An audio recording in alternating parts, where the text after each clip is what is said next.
Day 2 of Worlds. Now, the whole weekend I just didn't sleep well. Saturday into Sunday, I didn't sleep well. I was just like anxious. I was so sore. This was like, we would be starting with the axle press, which leading into the competition, I was so excited for, but trying to bend over to put my shoes on was so uncomfortable. I lost like all excitement. This was the day 2 where all of the athletes were here. On day 1, it was kind of just like 4 groups of us, and we would just keep rotating as fast as we could, and it was done in like under 3 hours.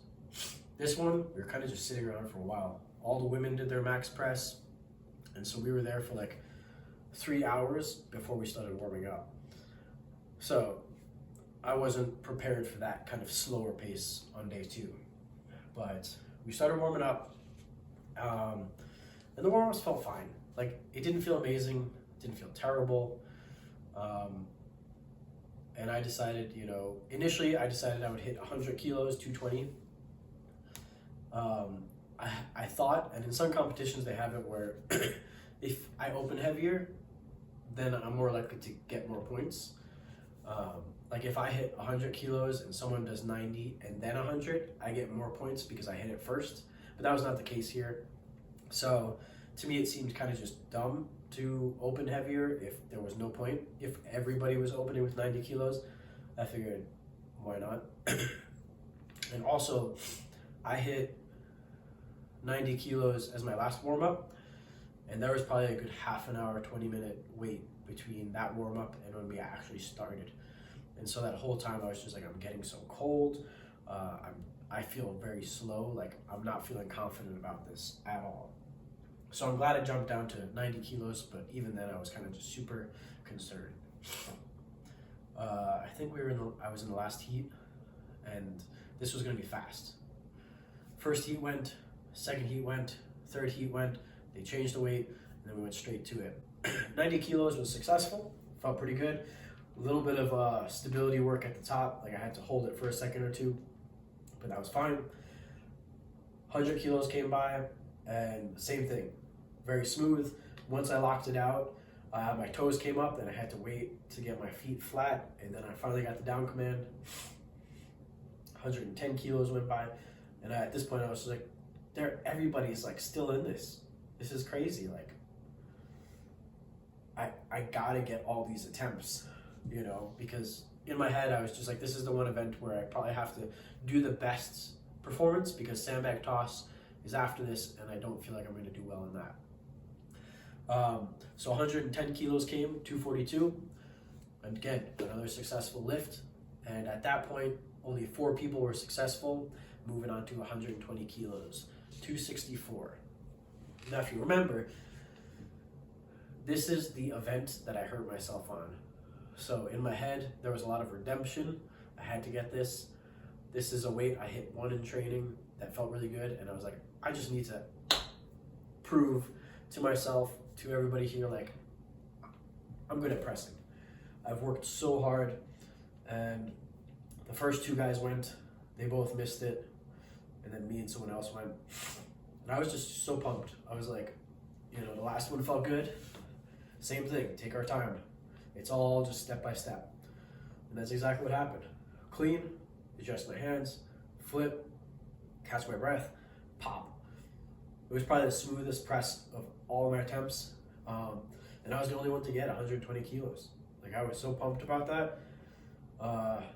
Looking back, it looked very smooth.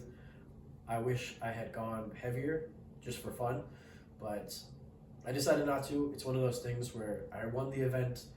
I got max points. Going any heavier, it just increases the chance of hurting myself, and that's probably not worth it. But I was super pumped about that. Then we had a nice long break before we got into sandbag toss. And sandbag toss was a disaster. The warm-ups, I don't think anyone in the groups in our division got the bag over.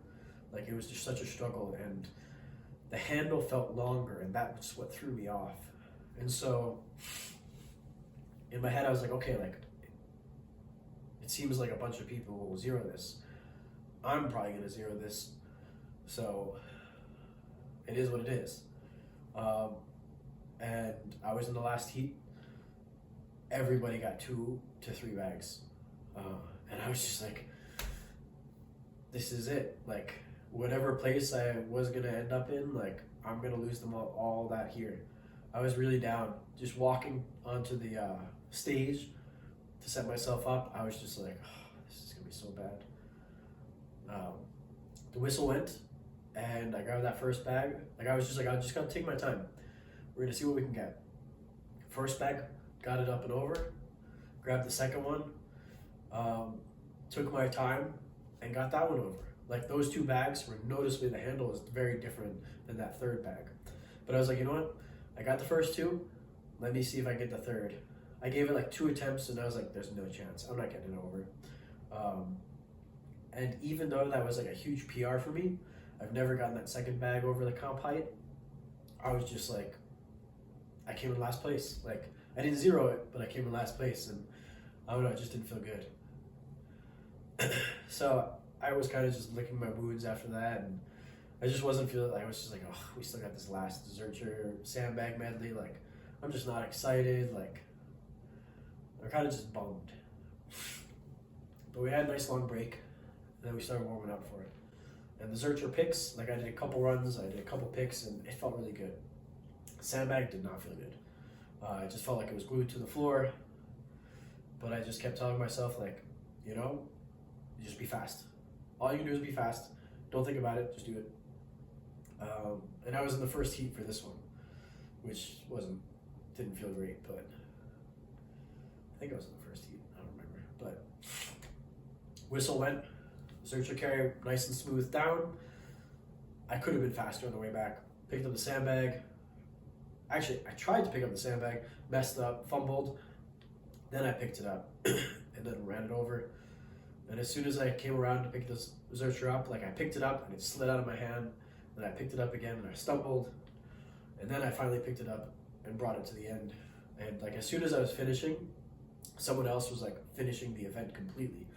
And so I was just like, oh man, like, I was hoping to be like, to finish this heat in first, but no, that's not happening. So as soon as I dropped the Zercher off, I turned around and I looked at the bag and I was just like, screw you, bag. I hate you so much. And so I jogged back, took my time, picked it up. At the corner of my eye, I saw someone else moving the bag and I was like, oh, let me just beat them. That'll make me feel a little better at least. Carried it over, loaded it, and I was just like, screw this event. I hate it so much that I feel terrible. And that was that. Looking back at the scoring, I did not come in last in the sandbag toss, but had I known those handles were a little different, I probably could have been faster. This is just one of those things. And the Zercher sandbag medley, I think, is just another red flag of just like conditioning needs to be improved, because it shouldn't have taken that long, or it shouldn't have been that bad. So I was definitely bummed on that. Like, we started the day on a high and we ended kind of like on a low for me. But at the end of the day, we were kind of just pretty consistent throughout. We had a couple really high events. We had pretty standard 5th, 6th events, and then we had that one sandbag toss. So I'd say overall, pretty solid performance. I can't complain too much, but now I know, like, I want to work on speed. I want to work on conditioning,